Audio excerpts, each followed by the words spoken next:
उत्तर प्रदेश और उत्तराखंड में बागी प्रत्याशी इस बार पार्टियों का गणित बिगाड़ सकते हैं। खासतौर पर दोनों राज्यों में सत्ताधारी भाजपा के लिए बगावत कर चुके और बागी होने की आशंका वाले नेताओं ने परेशानी बढ़ा दी है। यूपी में भाजपा ने अब तक 295 उम्मीदवारों का ऐलान कर दिया है और इनमें से 20% विधायकों के टिकट काट दिए गए हैं।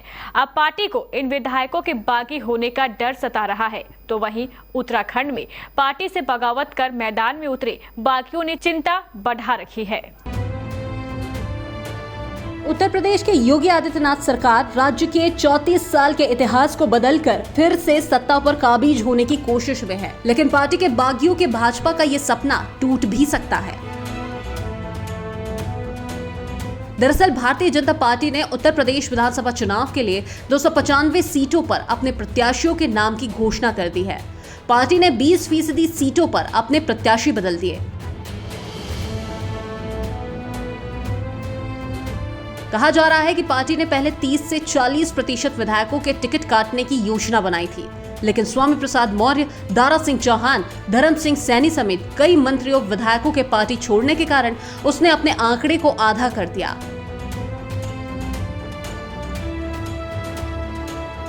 ऐसे में अनुमान जताया जा रहा है कि कुल 403 में बाकी 108 सीटों के लिए प्रत्याशियों की घोषणा करते वक्त भी भाजपा 20 से ज्यादा विधायकों के टिकट काटने की हिम्मत नहीं जुटा पाएगी, क्योंकि उनमें बगावत पर उतरने की गुंजाइश बनी रहेगी।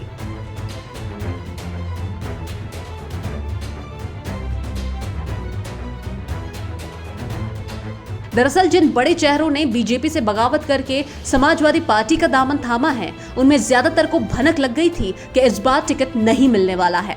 हालांकि कुछ ने इस आशंका में भाजपा से कट्टी कर ली, क्योंकि उन्हें लगा कि जिस सीट से उनकी दावेदारी होती है वहां का समीकरण इस बार बीजेपी के पक्ष में नहीं है।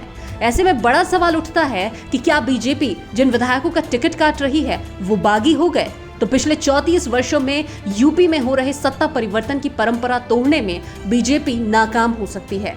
कई जगहों पर बीजेपी विधायकों के खिलाफ जनता में आक्रोश भी देखने को मिल रहा है। जाहिर है कि ये पार्टी के लिए चिंता का विषय रहा है।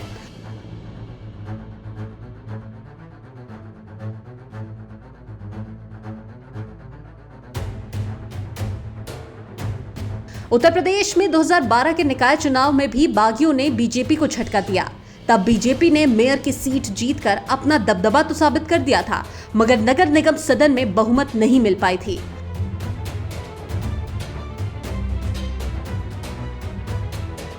वहीं बात उत्तराखंड की जाए तो उत्तराखंड की राजनीति में भी बागियों ने सियासत को गरमाकर रख दिया है। यहां बीजेपी और कांग्रेस के 25 से ज्यादा नेताओं ने पार्टी की नाक में दम करके रखा है।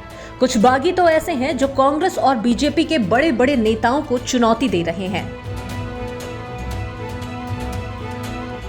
बागियों की संख्या के मामले में बीजेपी का दर्द ज्यादा है, क्योंकि 16 बीजेपी नेता बागी होकर नामांकन कर चुके हैं, जबकि कांग्रेस के 12 नेता बगावती पर्चा भर चुके हैं। पार्टियों ने बाकायदा उन नेताओं की पहचान की है जो इन बागियों को मना सकते हैं, जिनके इन बागियों से पारिवारिक और व्यक्तिगत संबंध है, जिसके लिए बीजेपी ने तो अपने पूर्व मुख्यमंत्रियों और सांसदों को लगा रखा है। वहीं कांग्रेस के वरिष्ठ नेता भी बागियों से बात करने में व्यस्त हैं।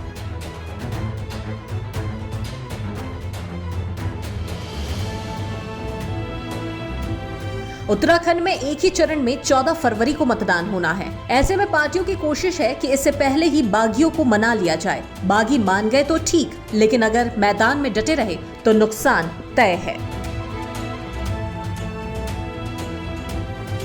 Bureau report, KBC news.